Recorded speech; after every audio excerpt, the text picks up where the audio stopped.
Barsi, você citou o Banco do Brasil, que na um nossa deles, visão... um deles. Também é uma ação que está bem descontada pelo que o banco é. Agora, estatais, te preocupa? Porque a Petrobras é uma empresa que muitas pessoas têm dúvida. Invisto, não invisto, tem gente que gosta, não gosta. Investir em estatais, Barsi, é algo que você fica de olho ou isso não faz diferença? Olha,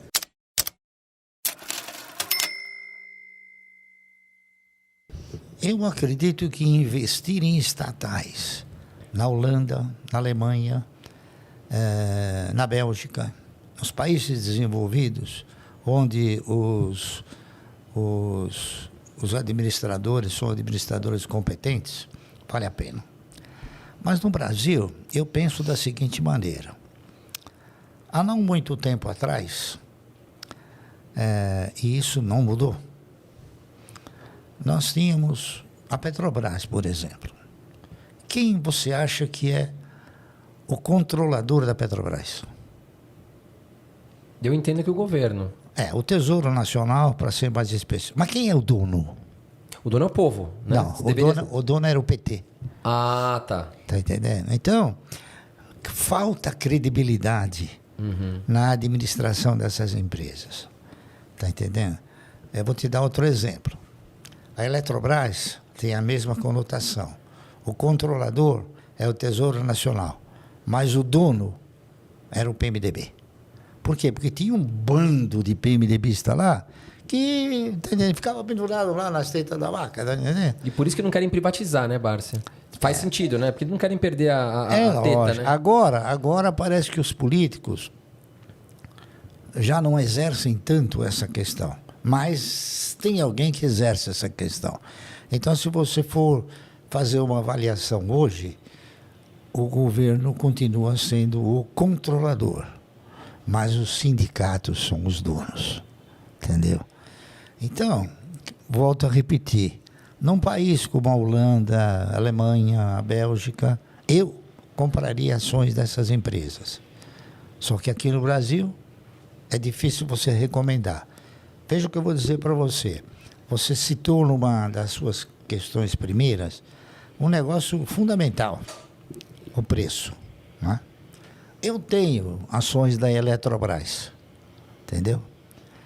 Eu comprei essas ações da Eletrobras no instante em que a ex-presidente Dilma emitiu uma medida provisória, se não me falha 2015, uma coisa assim, tentando fazer com que aquela medida provisória, através de um decreto, ela reduzisse o preço da energia elétrica. Reduzir o preço da energia elétrica por decreto é uma fantasia que ela criou. E o que aconteceu, então, com as ações da Eletrobras? Elas custavam 23, 26, por aí, vieram para 3,80. Aí eu comprei. Comprei por quê? Porque a Eletrobras, no seu estatuto, ela tem uma cláusula que obriga a Eletrobras a pagar um dividendo mínimo prioritário e obrigatório de 10% sobre o valor de cada uma das ações preferenciais. Então eu comprei. Por quê? Porque ela, mal e porcamente, ela vai pagar sempre 1,43 de dividendo ao ano e um pequeno reajuste que ela faz. As ações ordinárias, não. Elas não têm essa característica. As ações ordinárias, que é de propriedade do governo, elas não têm essa qualificativa, né? Aí o governo vai pagar se tiver lucro para pagar. Mas aquelas preferenciais, elas vão ter sempre esse privilégio. Tá entendendo? Então a 3,80 foi um bom negócio. Em 2 anos ela estava paga. Entendi. Aproveitando o gancho que o senhor falou sobre ações ordinárias, você costuma fazer um estudo se você vai entrar em ações preferenciais? Por exemplo, units, o senhor investe também ou não? Como é que funciona essa escolha? Depende do papel, depende da liquidez que cada uma das empresas oferece, né, ao público. Por exemplo, se você pegar a Taesa, você não consegue comprar as ações nem ordinárias nem preferenciais. Você tem que comprar a unit, tá certo? E outras mais também, mas... E algumas empresas também acabaram adotando a unit por ser um instrumento que você vende mais ações de uma só vez. E que depois, no fim, acabaram se transformando fizeram um grupamento e acabou ficando uma ação como se fosse uma unit, mas não tem. Tem uma empresa que ela chamava ASTT, era uma empresa que ela deixava transparecer na sua imagem que ela era uma empresa fixada no Tietê, no Rio Tietê. Então chamava STT.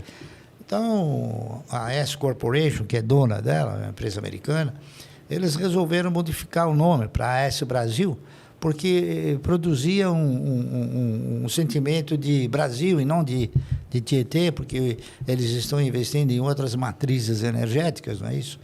E também fizeram o seguinte, existia a Unity, e eles fizeram o quê? Eles fizeram um grupamento que hoje a ação ela representa cinco ações, tá entendendo?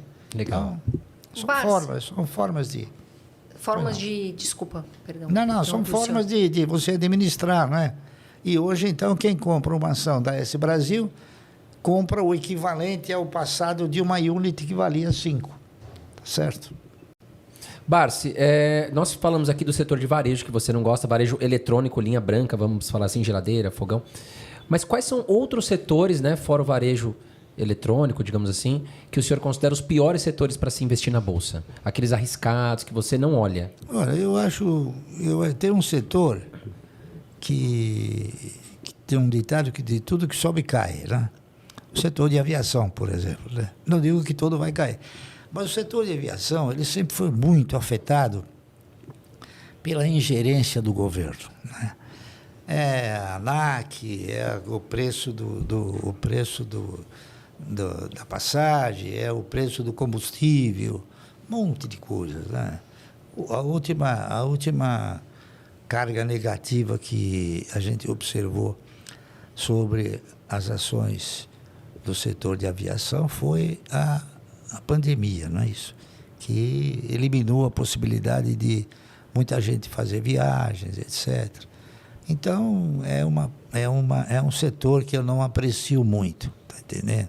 Eu não aprecio muito, não aprecio nada, tá entendendo? Por exemplo, construção. Também eu não aplico em construção, tá certo? Varejo também eu não aplico. Turismo também eu não aplico, tá entendendo? A gente só procura desenvolver aplicações onde você vê o cifrão saindo, tá entendendo? O cifrão indo embora não é muito desejado. Então, você tem que enxergar o cifrão. Você tem que ver o resultado, a perspectiva de resultado, né? Então, assim, por exemplo, empresas ou atividade que necessita de aglomerações, entendeu? Shoppings, né? Os shoppings também a gente não investe porque também é um negócio que não dá resultado, né? E é isso aí. Então, o importante é você investir naquilo que gera resultado, tá entendendo? Isso é fundamental. Barsi, falando em pandemia, o senhor gosta do setor saúde? Olha, eu não conhecia o setor saúde na sua plenitude e também não conhecia, tempos atrás, o setor de projetos de maçã. Eu tive a oportunidade de aprender um pouco sobre maçã e cheguei na conclusão que é outro negócio que eu jamais entraria de novo.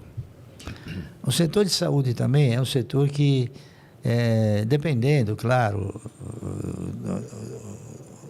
daquilo que está representado na saúde, ele também é um setor muito difícil, porque no caso de uma pandemia, você não quer saber o que afetou o setor de saúde, entendeu? E outro setor de saúde, ele não convive com mecanismos inteligentes. Você é obrigado a ter o quê? A pessoa, o ser humano, não é isso? Então, onde você tem muito ser humano, você tem a perspectiva de gerar um passivo trabalhista grande. E você pega, por exemplo, quase que 90% das empresas brasileiras que quebraram ou tiveram a recuperação judicial, ou fizeram por quê? Por causa do passivo trabalhista. Então, se você falar com muitos empresários que eu já conversei, fala, pô, mas por que você não montaria? Ele falou, Bart, se eu só montaria um negócio agora, se eu tivesse a máquina que fizesse tudo. Tá entendendo? Daqui a pouco inventam essa máquina. Você entra, bom, faz já tudo, chegou né? muito perto, né? Nós já estamos próximos disso. Se você for fazer uma análise retroativa, há 25 anos atrás, né? Quando ainda nós não tínhamos as montadoras, que eram a indústria automobilística, você tirava uma fotografia lá do mezanino da Volkswagen, tinha 15 mil funcionários, né? Você vai hoje, tem 1.000 robôs, né? Então, mudou muito, né?